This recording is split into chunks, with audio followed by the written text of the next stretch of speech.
और कमा क़ाल अलैहिस्सलातु वस्सलाम।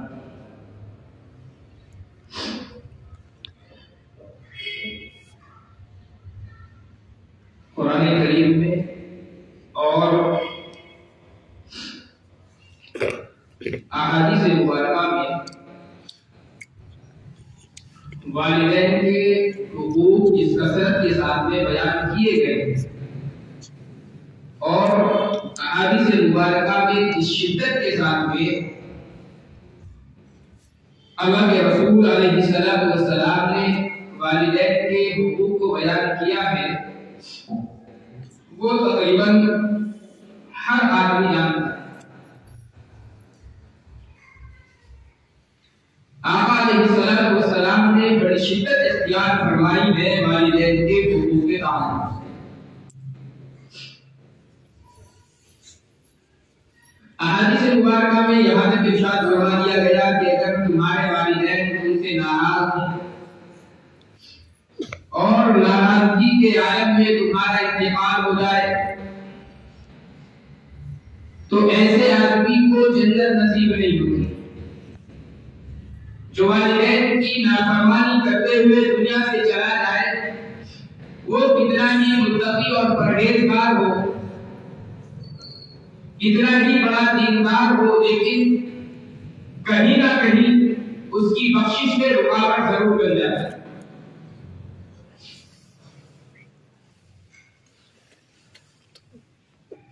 और दुनिया में रहते हुए शायद कोई बंदा ऐसा होगा जिसने कभी वालिदैन की नाफरमानी न की, कभी वालिदैन का दिल न दुखाए। बहुत से मनाने आते हैं दुनिया में जाहिर है ना तो औलाद को मुकम्मल दीनदारी का पासो लिहाज होता है, न वालिदैन को मुकम्मल दीनदारी का पासो लिहाज होता है। कभी वालिदैन की तरफ से भी ज्यादती हो जाती है, औलाद को बेजा सजा दिया, औलाद के दरमियान में इंसाफ नहीं किया, दो रुखी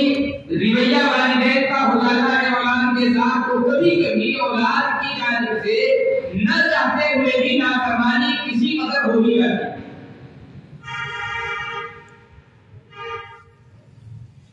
बसा औकात ऐसा होता है कि हम नहीं चाहते कि वालिदैन की नाफरमानी, हम नहीं चाहते कि हमारे किसी अमल से वालिदैन के रवैये में तब्दीली आए,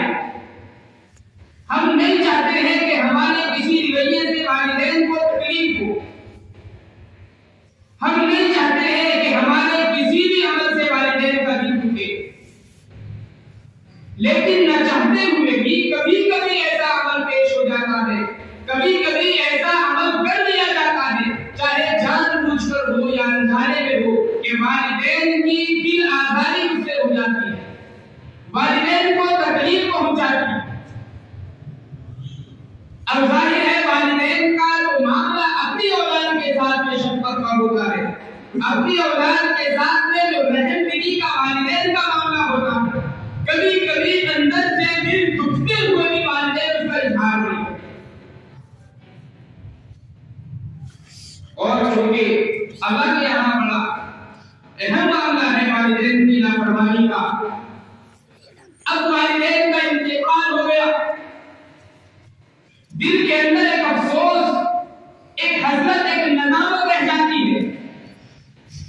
कि काश फला मौके पर मैं वालिदैन की नाफरमानी न करता, फला मौके पर वालिदैन का कहना मान लिया होता, फला मौके पर वालिदैन के कहने के मुताबिक अमल कर लिया होता। अगर कि औलाद का कहीं पर हक जाता हुआ नजर आ रहा हो, बज़ाहिर नुकसान होता हुआ नजर आ रहा हो, और आदमी अपने आप को नुकसान से बचाने के लिए और अपने आप को तकलीफ से दूर करने के लिए कभी ऐसा होता है कि वालिदैन की नाफरमानी कर बैठा। जाहिर है वालिदैन भी इंसान है, कोई फरिश्ता तो वालिदैन भी नहीं है कि हमेशा अच्छी बात को आप कर दे। वालिदैन को भी अल्लाह ने मासूम नहीं बनाया कि खताओं से पाक। फैसले कभी कभी ऐसे हो जाते हैं जो औलाद के हक में नहीं होते,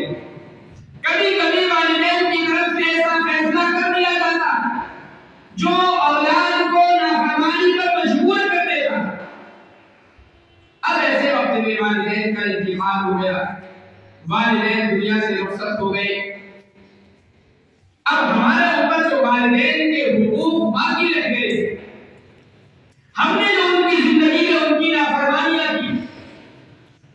हमने जो उनकी जिंदगी में उनका दिल दुखाया, अब इसका मुदावा कैसे किया? जाहिर है हदीस मुबारका में इसकी तो सराहत है कि अल्लाह तबारक व तआला क़यामत में अपने तमाम हुकूक को माफ कर सकता है,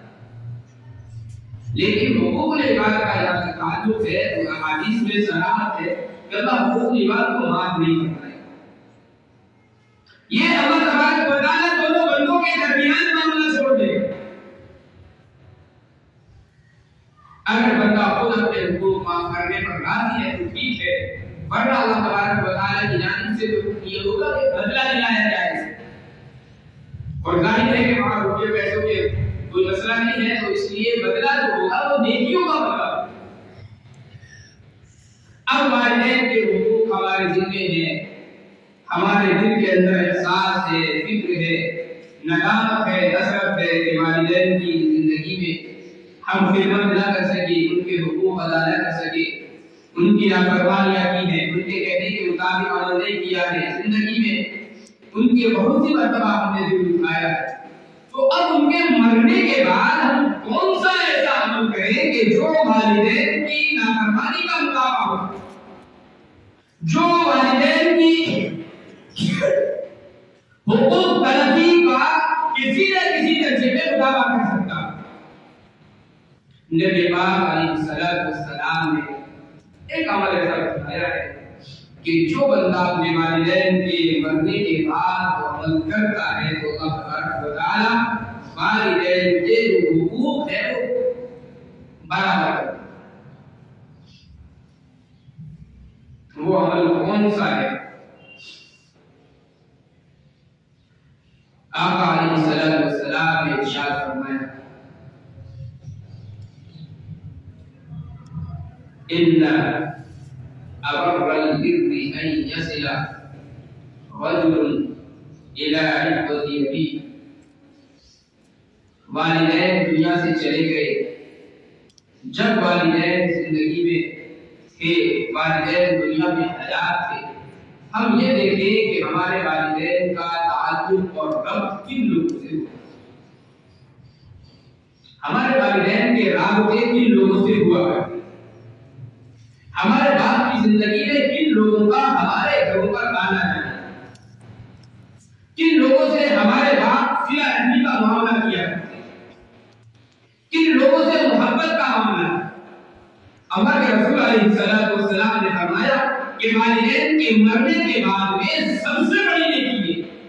कि आप इस बात का ख्याल रखें कि मेरे बाप का जिस आदमी से ताल्लुक था, जिस आदमी से रब्त था, आप अपने वालिदैन के मरने के बाद भी उस ताल्लुक को टूटने लगे। आपके देखिए मेरे वालिद साहब फला साहब से मामला रखते थे, हदीये का लेन देन किया करते थे, कभी उनके घर पर कोई ना कोई चीज पहुंचा दिया करते थे,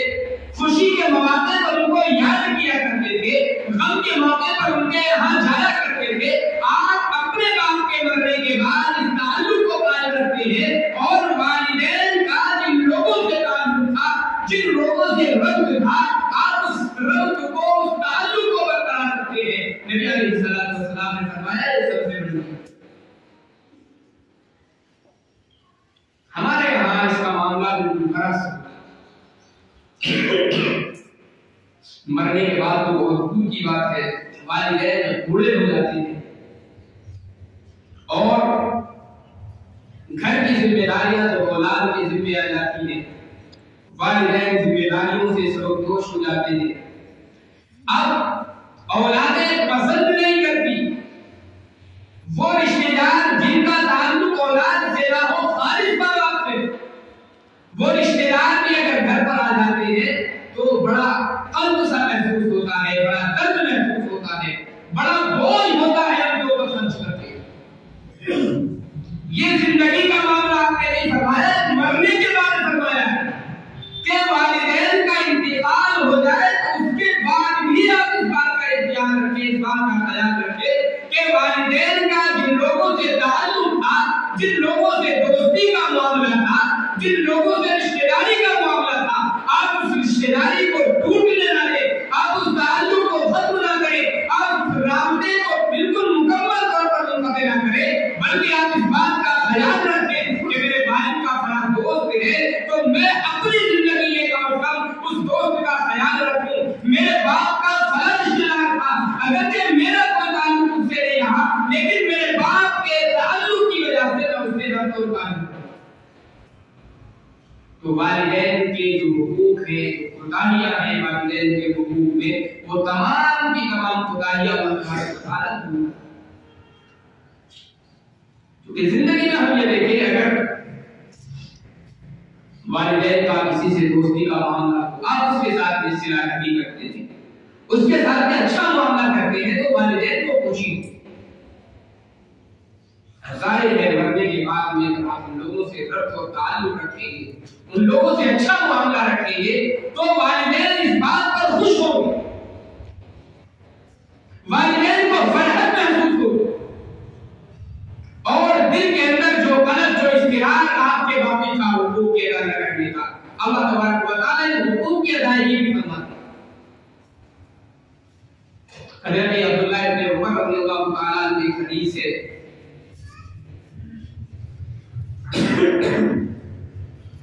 अब्दुल्लाह बिन दिनार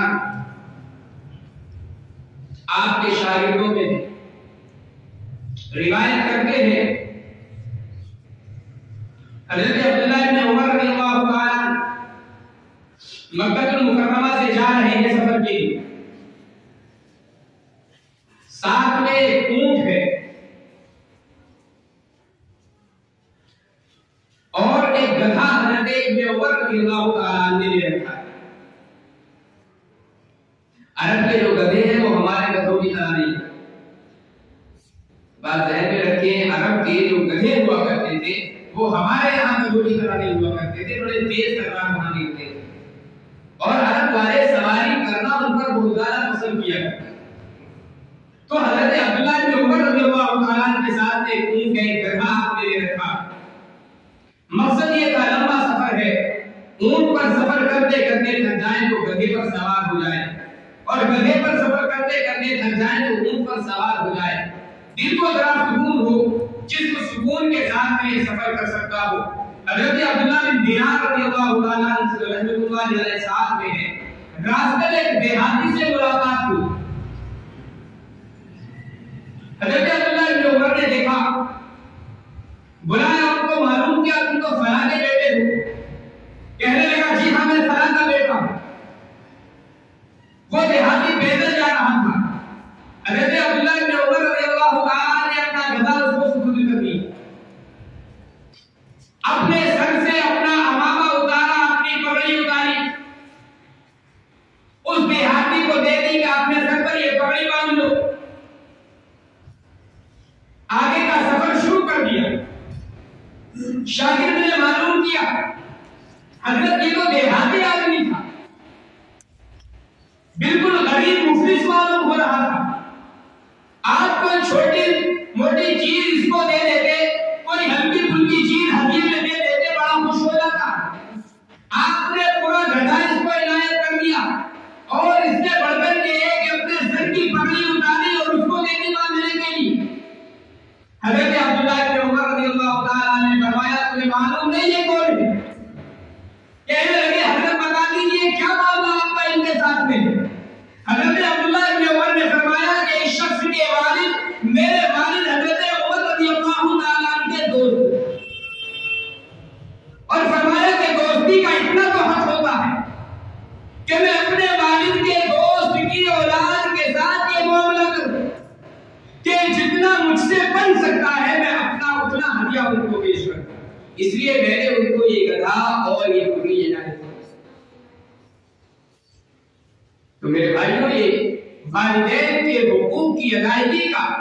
एक अच्छा तरीका है। वालिदैन दुनिया से रुखसत हो गए, अब हम ये देखें कि उनके ताल्लुकात, उनके रास्ते किन लोगों से रहा, किन लोगों को वो अपनी खुशियों में बुलाया करते थे, किन लोगों के गम करते थे। हम भी कोशिश करें उन लोगों के गम में शिरकत, हम भी कोशिश करें उन लोगों से ताल्लुक और राबता रखने की, इस निस्बत पर नहीं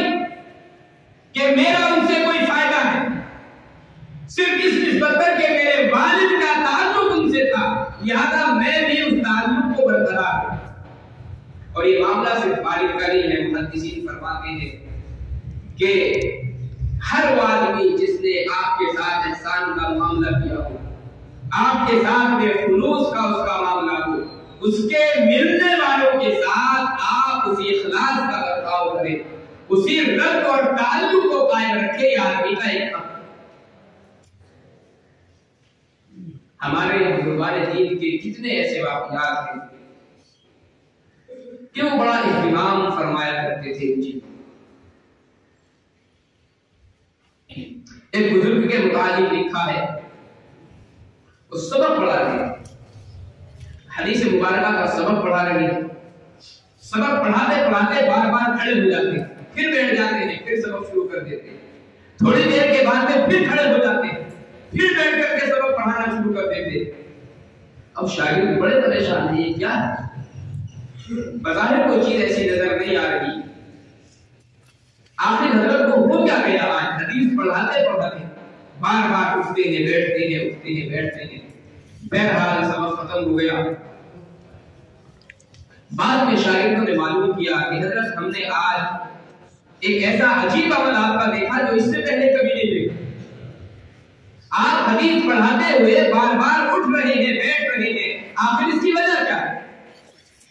आप तो हदीस का बहुत ज्यादा अदब और एहतराम किया करते थे, घंटों आप हदीस पढ़ाते हैं तो आपकी हैयत नहीं बदलती,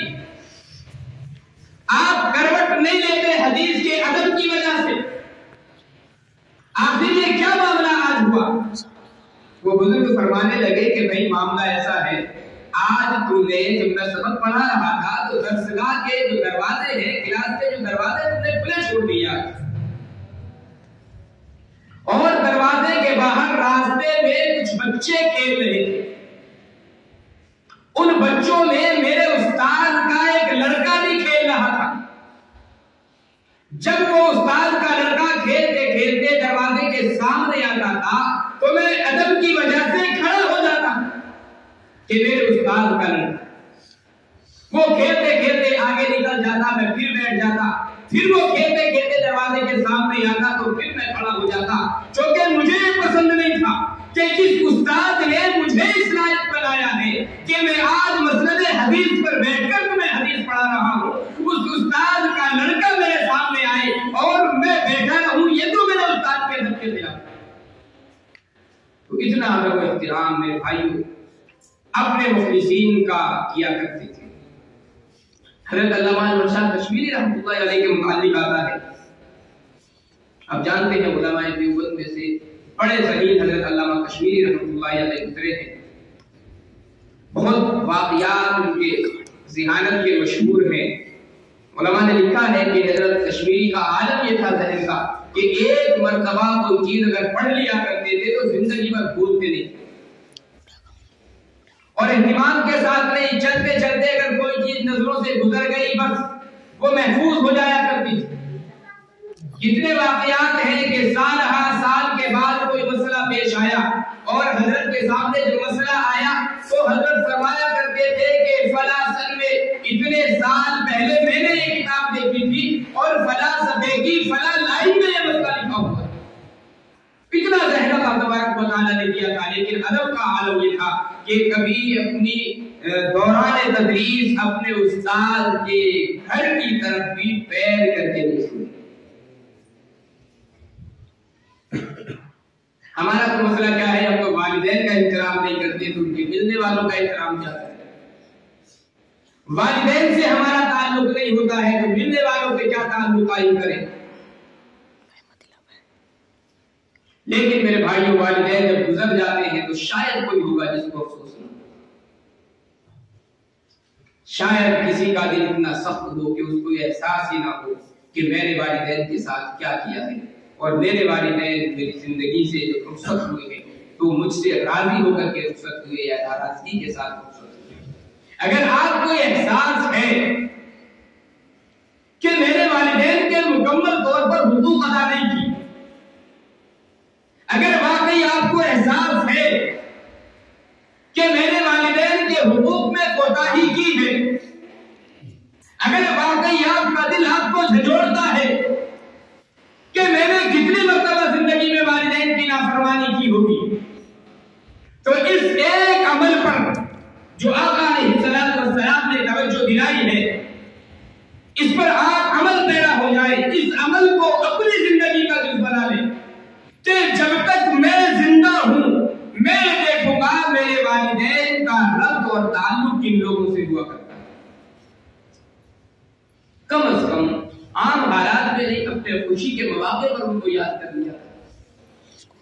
आम हालात में नहीं, उनके गम में किसी न किसी मौके पर शरीक हो जाया करें।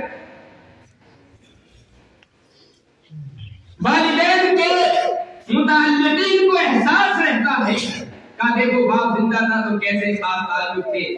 बाप चला गया तो औलाद ने बिल्कुल ताल्लुक खत्म कर दिया। अल्लाह मुझे भी आप हज़रात को भी अमल की तौफीक इनायत फरमाए।